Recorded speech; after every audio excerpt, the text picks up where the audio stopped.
안녕하십니까. 2025년 2월 26일 최병무 팩트 시작하겠습니다. 어제 헌법재판소가 마은혁 재판관 후보자의 권한쟁의 심판, 이거를 내일 오전 10시에 결정하겠다, 이렇게 공지를 했죠. 이러니까 이제 언론 보도가, 자, 마은혁 후보자가 현재 지금 탄핵심판이, 윤석열 대통령 탄핵심판이 진행되고 있는데 합류를 하게 되면 어떻고, 안 하게 되면 어떻고, 뭐 이런 거, 이제 재판이 지연된다, 그러면 윤석열 대통령 탄핵 선고가 늦어진다, 뭐 이런 얘기들을 이제 분석을 쭉 하고 있습니다. 뭐 왜냐면 합류를 하게 되면 변론 갱신, 왜냐면 마은혁 후보자는 전혀 이 심리에 참여를 안 했기 때문에 본인이 알아야 결정을 할 거 아니겠습니까? 이제 그런 절차를 거쳐야 하지 않겠느냐. 그러면 좀 뒤로 늦춰질 수가 있다, 윤석열 대통령에 대한 결정이. 뭐 이렇게 이제 보도를 하고 있는데, 글쎄 과연 그럴까? 저는 그렇지 않다고 생각하기 때문에 그 설명을 드리려고 합니다. 요건 조금 입체적으로 봐야 된다. 무슨 얘기냐면, 헌재가 마은혁 후보자의 변론을 했던 게 2월 10일입니다. 그럼 내일이면 17일 만에 지금 결정을 하는 거죠. 뭐 거의 통상적인 절차입니다. 대개 뭐 2주, 뭐 이 정도 만에 결정을 하는 게 상례였으니까. 뭐 그래서 이제 할 수 있는데, 뭐 그렇지 않고, 뭐 윤석열 대통령 탄핵 심리 결정 이후로 미뤄도 뭐 크게 문제 삼을 사람은 없습니다. 그런데도 굳이 내일 하겠다, 이 의도가 뭐냐? 물론 그 의도라는 건 아마 문영배 헌법재판소장 직무대행을 비롯한 헌재의 우리법팀의 의도일 겁니다. 다른 네 사람은 뭐 해도 그만 안 해도 그만 정도 아닌가요? 그냥 동의해주는 정도 수준. 근데 이걸 굳이 잡았다, 이거는 저는 이런 의도가 있다고 봅니다. 이른바 윤석열 대통령 탄핵에 있어서 뭔가 안전판을 확보하겠다, 이런 걸로 보여지죠. 왜냐면 우리법팀 4명은 확실한 걸로 이제 뭐 내외에서 다 지금 인정을 하고 있는데, 마은혁이 합류하면 5명이 확실한 거 아닙니까? 그러면 이제 그렇지 않은 사람인지 지금 이제 불투명하지만 한 명만 더 확보하면 윤석열 대통령 탄핵이 인용된다. 그러니까 마은혁이 합류 안 하면 2명을 확보해야 되지만 마은혁이 합류하면 1명만 확보하면 된다. 훨씬 더 수월해지죠. 그걸 위해서 내일 일단 결정을 해놓는다. 그 결정이 뭐가 될지는 모르지만 대체적으로 뭐 언론 보도나 이런 걸 종합해 보면 아마 우연, 이렇게 결정이 나올 것이다. 지금 거기까지는 뭐 그렇게 크게 이론이 없습니다. 그럼 우연 결정이 나오면 마은혁을 합류시켜서 어쩌고 이렇게 갈 것이냐, 아니면 안 할 것이냐, 뭐 이런 이제 계산법을, 뭐 시나리오를 이제 언론에서 쓰고 있는데, 저는 그렇게 보지 않는 것이. 그러니까 의도는, 헌재 우리법팀의 의도는 여하튼 마은혁을 합류시켜서 뭔가 윤석열 대통령 탄핵 인용 쪽으로 좀 더 몰고 가겠다, 쉬운 길을 택하겠다, 이런 의도를 가지고 있는 것으로 보이지만, 그게 이른바 이제 마은혁을 통한 뭐 무슨 반전, 뭐 이런 거를 이제 노리고 있는 거죠. 자, 그런데 제가 그렇지 않을 거라고 제가 말씀드렸죠. 왜? 그 이유가 뭐냐면, 자, 내일 만약에 헌재가 이제 결정을 해서 우연이라고 결정을 안 해버리면 뭐 의미가 없는 거고요. 이제 결정을 해버리면 최상목 대통령 권한대행한테 넘어갑니다. 그러면 최상목 대통령 권한대행이 이제 이걸 원칙적으로 얘기하면 따라야 합니다. 그러나 언제 따라야 된다는 건 없습니다. 일주일 내로 따라야 된다, 뭐 한 달 내로 따라야 된다, 한 달 내로 안 따르면 우연이다, 이런 거 없습니다. 지금 국회에서 헌재가 우연 결정을 내려놓은 법안에 대해서요, 몇 년째 지금 아무런 조치도 취하지 않은 경우가 많습니다, 아주. 그렇기 때문에 최상목 대통령 권한대행이 안 따르고, 아니 뭐 따를게요 라고 얘기하면서 몇 달 지나도 아무런 문제가 없습니다. 그렇기 때문에 제가 보건대는 최상목 대행이 한번 이 부분에 가서 얘기해 놓은 적이 있죠. 헌재가 결정을 하면 법무부나 법제처나 이런 데의 한번 협의를 통해서 이걸 어떻게 하는 것이 좋은지, 그걸 결정을 하겠다고 얘기했거든요. 그거 꽤 시간 걸리죠. 그거 아무리 못해도 한 일주일 걸릴 겁니다. 응? 대통령 권한대행이 법무부, 이거 다 공문으로 이게 문제가 되니까 일주일 정도 이상 걸리겠죠? 그럼 그때 무슨 일이 벌어지냐? 자, 한덕수 국무총리 2월 18일에 변론 딱 한 번 하고 종결했죠. 자, 그로부터 지금 일주일 8일 지났습니다. 8일. 다음 주가 되면 한 10 며칠 지나죠? 결정을 해야 되죠. 마은혁을 17일 만에 결정을 하려면 한덕수도 17일 정도에 결정을 해야 된다. 그래서 지금 언론 보도에 보면 다음 주쯤에는 한덕수 국무총리에 대한 탄핵 심판 결정이 나올 것이다. 이렇게 돼 있습니다.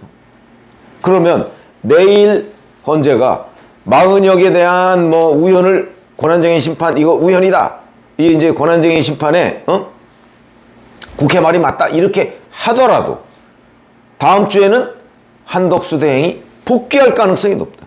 그러니까 최상목 대행이 마은혁을 임명할까 말까 고민하는 사이에 한덕수 대행이 국무총리가 복귀한다. 대통령 권한대행으로. 그러면 이제 최상목은 경제부총리로 가야 되는 거예요. 자기 본업에 충실해야 되는 겁니다.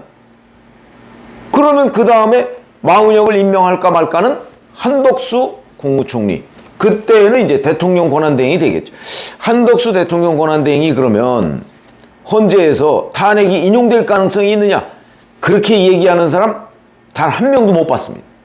오히려 각하될 가능성을 얘기해요. 각하. 요건이 안 된다. 왜? 한덕수 대통령 권한대행의 탄핵 의결 정족수는 151명이 아니고 200명이다. 대통령 권한대행이니까. 이런 의견이 압도적으로 많았죠. 그걸 지금 우원식 국회의장이 무시하고 151명 이렇게 해서 한 거기 때문에 요건 자체가 안 된다.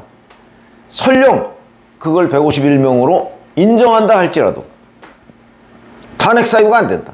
5가지 탄핵 사유인데 어느 하나도 입증된 게 없다. 뭐 각하 아니면 기각. 이게 지금 법조계의 압도적 이상이거든요. 그래서 저도 그건 뭐 누가 봐도 각하 아니면 기각입니다. 저는 각하될 거라고 봅니다. 근데 그 시점이 다음 주쯤이 될 것이다 라고 본다면 최상목 대통령 권한대행이 마은혁 후보자를 임명할까 말까 뭐 고민할 이유도 없습니다. 그냥 내일 만약에 임명해야 된다 이렇게 헌재가 결정을 하더라도 법무부하고 법제처에다가 자 이거 헌재가 이렇게 하라는데 어떻게 해야 되는 게 맞느냐 법률 검토를 좀 해달라 라고 하는 공문 보내고 나면 최상목은 경제부총리로 한덕수 국무총리는 대통령 권한대행으로 복귀할 가능성이 적어도 90% 이상이다. 거의 100% 이렇게 얘기를 할 수가 있는 거죠. 그럼 이제 한덕수 대통령 권한대행으로 이제 복귀를 해서 마은혁 임명 여부는 한덕수 몫에 달려 있습니다. 이런 거 한번 생각해 보시죠. 3명의 그 헌법재판관 후보자를 다 국회에서 여야 합의가 이루어지지 않았다는 이유로 임명을 거부가 아니고 보류했던 사람이 한덕수 대통령 권한대행입니다.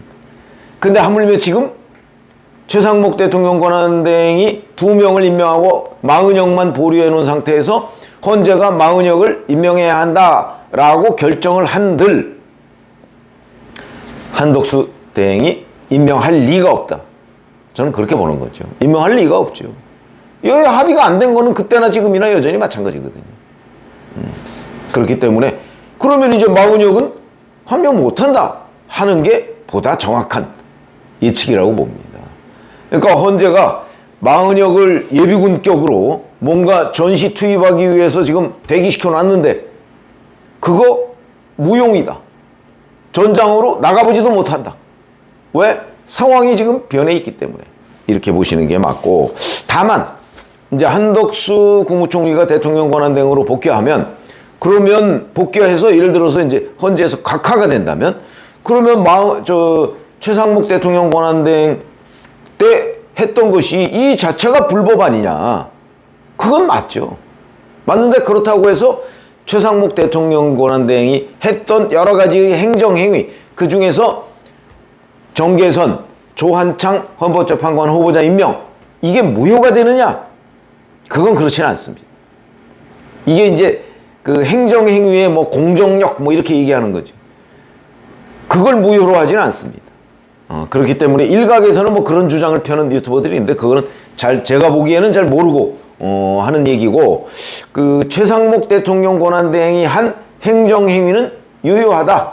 한덕수 대통령 권한대행 탄핵이 잘못됐다고 결정이 되더라도, 그러니까 그 두 사람은 유효한 거고, 마은혁에 대해서만 아마 한덕수 그 국무총리가 임명을 안 하게 될 것이다.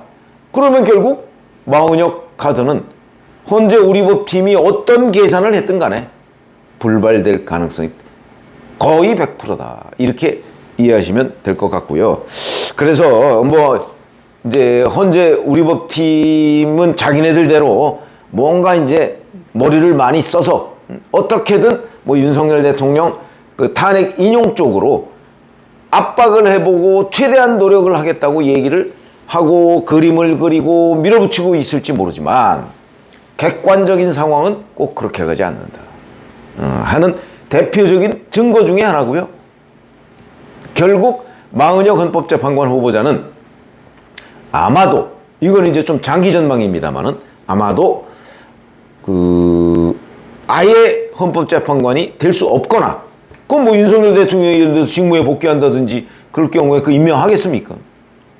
그렇거나 아니면 직무에 복귀하지 못한다고 할지라도 한덕수 대통령 권한대행이 이제 그렇게 되면 대선 때까지 그 선거를 관리하게 될 텐데, 그때도 아마 임명을 안 하거나 둘 중에 하나고, 뭐 4월 18일 이후에 뭐 그때는 이제 문영배, 이미선 재판관 두 사람이 임기 종료죠. 뭐 그것도 지금 그 민주당에서 뭐 임기를 연장하는 법안 뭐 이걸 낸다고 하는 그 자체가 위법입니다. 그렇기 때문에 그거 뭐 위법이 아니라 우현이죠, 우현.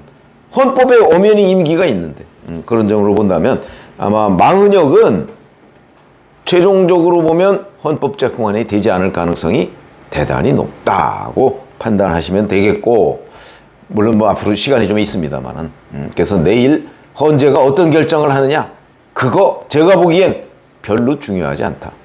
이렇게 판단이 됩니다. 고맙습니다.